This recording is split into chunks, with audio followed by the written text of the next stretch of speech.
观众大家好，我是 Ryan， 这次要跟大家介绍的是这个假面骑士 Buildo DX Blue Bottle Buster 满屏冲击炮。其实我个人是不收，不管是假面骑士或是超人逆霸王的刀剑类武器的，因为玩具都做得很小把，但是这一把不一样啊！你看它这个盒子，你就知道这是一个很大尺寸的玩具。电池是装在后面这里，是装3克4号电池，然后电源开关在旁边这里。首先，你看我拿在手上有没有觉得这真的是一把很大把的武器？如果你没有接触过这一类的 DX 武器系列的话，你可能没什么概念。那我这边呢，拿出另外一把正常大小的 DX 系列的武器，你就知道这一把有多大了。我前几天在房间玩这一把的时候，然后玩到一半，我爸走进来，他看到我在玩这一支，他就说：“儿子啊，你那只怎么那么大？”这一把从头到尾大概有50公分。但它还是没有像剧中那一把这么大啦。不过以玩具来说，这已经是一个很大的尺寸了。然后重量感也蛮够的，它这个握把大小也算大。以我的手算是一个正常成年人大小来说的话，我的手算是蛮舒适的，可以握住这个握把。不过它上面另外这个握把就真的是比较偏小。我的手的话是勉强塞得进去啊，不过不太舒服就是了。那放眼望去，之前有出过的武器大小。能跟这把比的大概只有假面骑士凯伍的那一把 DJ 枪了吧？不过那一把的 DJ 枪的本体也是比这一把还要小很多的，它要跟那个无双剑合体之后变成一把大剑，才有可能比这一支再大一点。不过这个不能比啊，因为一个是2个武器结合在一起，另外这个是单体的。以单体武器大小来说，这个应该还是最大的。那我们来看一下它的细节哦。首先呢，它这个刀身的部分是用一个软胶件所制作的，然后它这上面有一些类似链条的刻画，然后在这里啊有一些银色的涂装，这里有一个管路的刻画，也有银色的涂装。它上面这里有金色涂装，不过呢，它只有涂一半，很符合班代的尿性。我这样讲会不会被查水表啊？麦当劳欢乐颂。那这个地方有一个齿轮的刻画，这个地方红黑相间，我觉得非常好看。而且它这个红色很漂亮，甚至我觉得有一种金属红的感觉。然后握把上也是有一些管路的刻画，这里有一个 Buildo 的标志。那它这里有把瓶子的造型给刻画出来，然后这里是发声口。那现在它是呈现一个键模式，你把它翻到后面这个按钮，把它按下去，它这个握柄就可以松开，就可以变成冲击炮模式。不过不管哪一个模式，你按下这个扳机，它的音效都是一样的。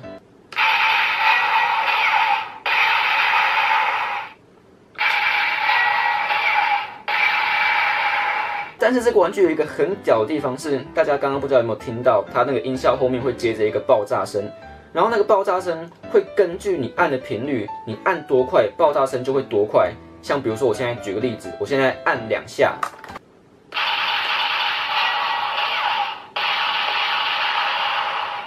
有没有？你们有没有听到它后面就是会有 bang bang 那2个爆炸声？那它最多可以支援到5下。我现在按5下，然后我按很快。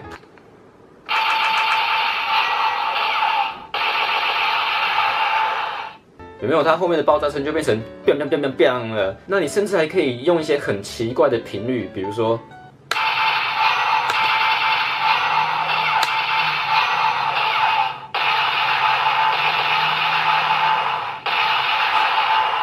有没有？它会跟着你按的频率。我刚刚最后很晚才按最后一下，然后它就是停顿了很久，后面最后一声爆炸声才出来。所以我觉得这是一个很有趣的地方。而且你知道我是什么时候发现这个功能的吗？就在我录影前1分钟。那再来，我们来看这把武器最大的卖点，就是它可以读取所有满屏的音效，就是你只要放进去，它都可以读得出来。如果像我这种3线小城的死穷鬼，是不可能收集得了全部的满屏的。所以各位如果想看这一把读取所有满屏的音效的话，可以去搜寻日本那边的 UP 主。我这边就单纯给各位示范它5段必杀技的音效。那因为在剧中这一把武器主要是兔兔坦坦形态的武器。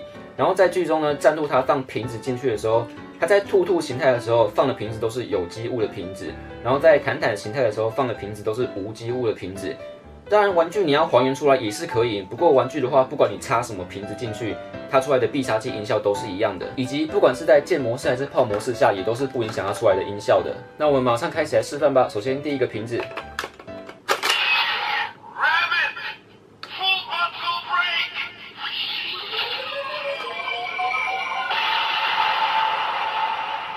然后这个时候你如果再按的话，就会变成普通的攻击音效。然后瓶子要拿出来的话，你就只能够把它往前面推，推到最前面的时候，再按这个红色的按钮，才可以把它拿出来。那接下来插2个瓶子。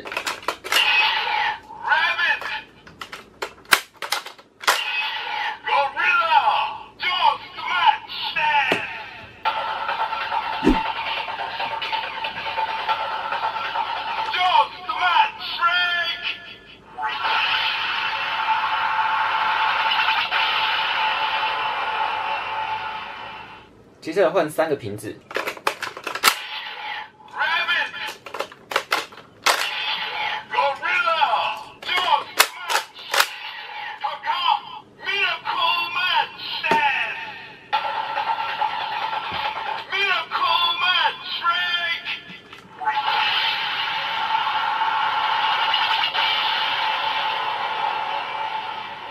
再来插4个瓶子。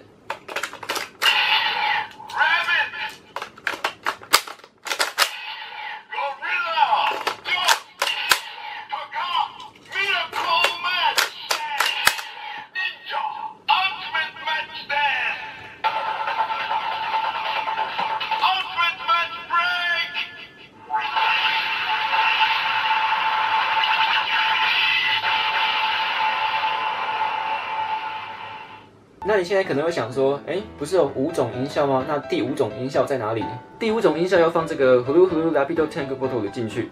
那因为这个玩具是一个很吵的玩具，所以呢，我这边有把绝缘条先插进去，好让你们能够听到单纯由这一把发出的声音。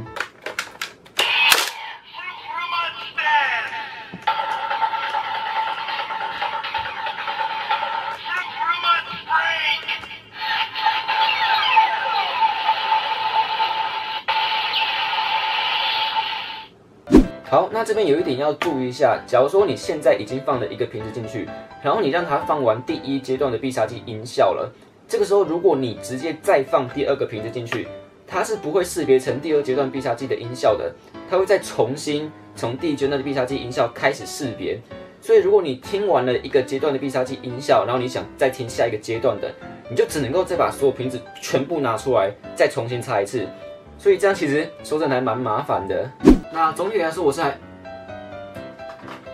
太大了吧？总体来说，我是很推荐这一把的，理由很简单，就是又大又帅，音效又丰富，然后用胶也非常的扎实。不过我觉得有一点要注意的地方是，说真的，这一把的重量还真的不轻。所以如果你是家长，然后你想要买这一把给你的小朋友的话，那我觉得可能要稍微评估一下他适不适合，他的年龄适不适合玩这一把。那因为搞不好他拿起来很吃力，然后他就乱挥，然后或者是砸到自己。 说真的，这一把的用料如果砸到人的话，真的是会出事的。所以我觉得，如果要买给小朋友玩的话，可能要评估一下。不过目前这一把应该是蛮难买到的，这一把我还是收人家2手的。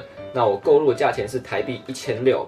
那我是觉得，考虑到现在市面上的 DX 系列的玩具做这么大把的真的很少了，所以我觉得各位如果有看到你满意的价钱，就不要再犹豫了，赶快把它买下来吧。 好，那以上就是这集的玩具介绍。如果你喜欢我的影片的话呢，欢迎动动你的甜不辣，帮我按赞、分享、留言。如果你想看到更多玩具介绍影片的话呢，也可以帮我按订阅。那也欢迎去追踪我的 IG 跟 FB 专页，网址在下方说明栏中。各位，这里是 RTR 玩具介绍，我是 Ryan， 我们下集再见，拜拜。